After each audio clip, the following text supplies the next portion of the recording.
Back in 2016, I used to be a private chef for some of the wealthiest families in the US.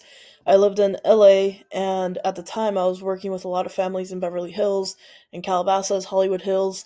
And one of the things that I had an idea for, an app idea, was to build this app called Cheffy. And the idea was pretty much make it like the Uber of private chefs, right? Like chefs on demand.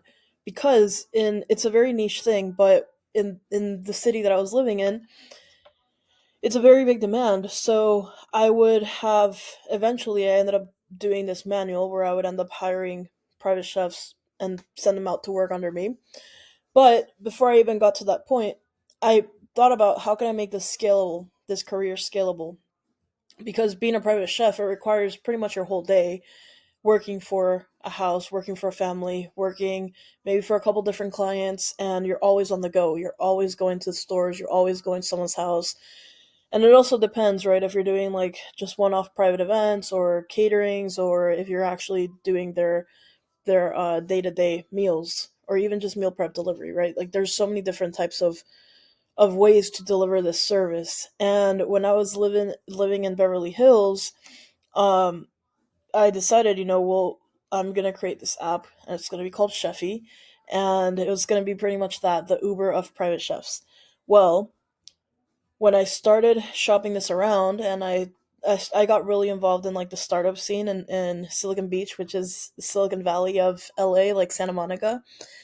And I was working with someone else at the time, and we started going to all these startup meetings and pitch fest, and I was just pitching the pitch deck that I'm going to show you here in a second. And um, and we were just going around and shopping the idea. We ended up meeting with a few developers. Developers quoted anywhere from 50 grand to 500K just to get like a basic MVP set up. Nothing crazy, and it was going to take months and months and months of development. And it just seems very impossible, right? It seems very out of reach.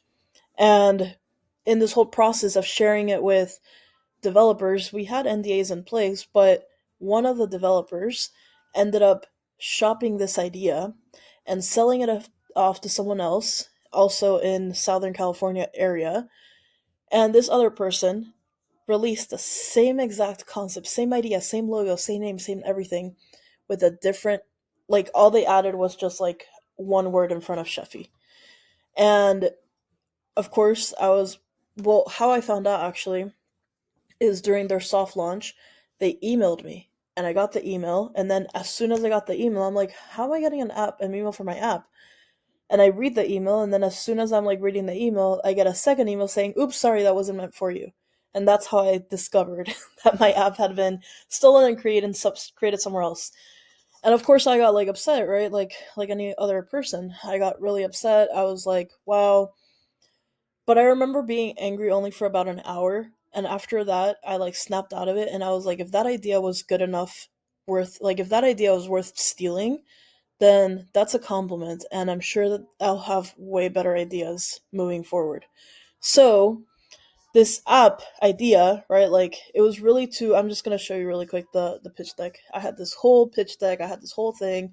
It also helped that I had been featured on Food and Wine a couple of times already, and I also at that point in that time, Yelp had actually awarded me the best chef in Beverly Hills. So I had a lot of social proof and credibility aside from having like really awesome clients.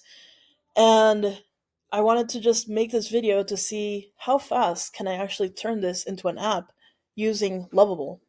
So remember, they quoted me between 50 to 500K, and they quoted me about, let's just say, 6 months of development, just probably a little bit more, which seemed undoable, and it just seemed unreasonable at the time, and it just felt like very out of reach. So what I did is I uploaded this whole pitch deck into ChatGPT, and I went back and forth, and I asked it to pretty much help me write a brief for Lovable. So that's what I'm gonna copy and paste over here, and we're just gonna let it work. So I'm gonna pause this video for a few minutes. I'm gonna pause the video just for a few minutes so you don't have to wait through the whole. Hang on, it's not letting me. Okay, so I just copy pasted the prompt, and it is now generating, so we'll see what pops up. Okay, so it just finished creating. So, oh, there we go. Let's see what it came up with. Onboarding. This is the first time I'm literally looking at this live with you right now. So, yeah, clearly there's like a lot of work to be done. Maybe the prompt needs a lot of fixing as well. Okay, I have a login page, I have a home page. Oh, interesting. Really cool. Profile setup. What's this? Okay. Interesting. Onboarding. Wow. Okay, well, let's go through. That's actually pretty crazy. Um, Turn the into a landing page. So let's go to ChatGPT. Write a high converting landing page for people to write the copy for a high converting landing page for people to want to sign up to Cheffy. Alright, let's see. Let's grab this over here. And let's see. Let's just copy this whole thing.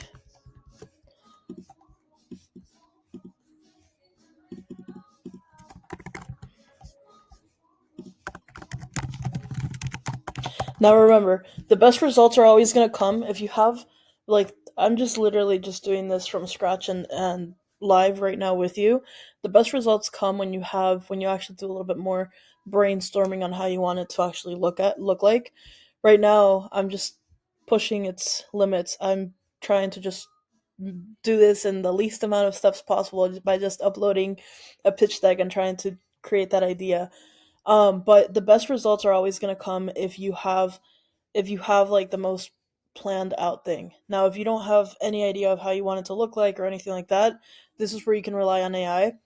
Like I didn't give it any design. Like I gave it like literally no design. Only like headline, subheadline, and then it's gonna use all this copy and it's gonna design it however it pleases. And this is where if you're great at design, this would save you some steps because most likely there is a possibility that I'm gonna have to still tweak it a little bit more after it generates whatever it ends up generating. So like for example this, right? It's like I can't see the text until I hover over, but okay, book your personal chef in minutes, dine at home, eat like a VIP, why Cheffy works, how it works, what people are saying. So okay, maybe I don't have to do that many changes. It's missing some images though, but anyways, let's just go ahead and try it out.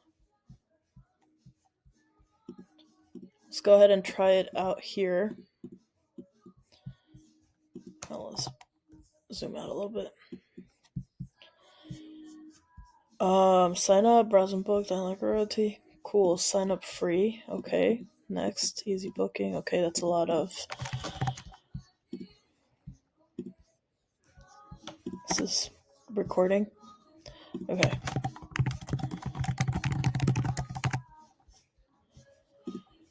Alright, let's put all of this. Typical party size, complete.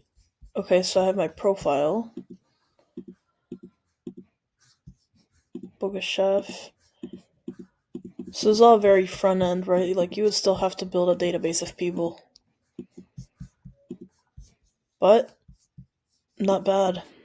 Yeah, there still needs a lot to be done. None of these buttons are functional. So those are additional pages that would need to be created. Like view schedule, clearly there needs to be some sort of booking system. There needs to be some sort of account management system. Nothing clicks here. Notifications, I'm not sure what we're going to be notifying.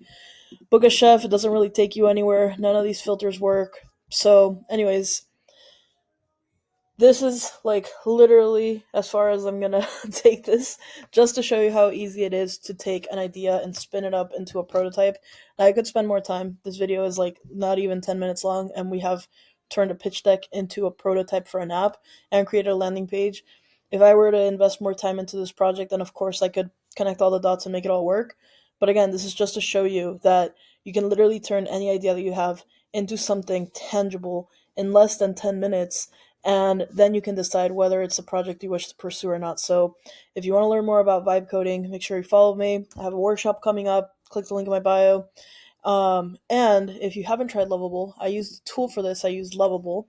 If you haven't tried it, I'll drop my link below so you can get some free credits, and hopefully that will help you get started. So thanks again for watching this.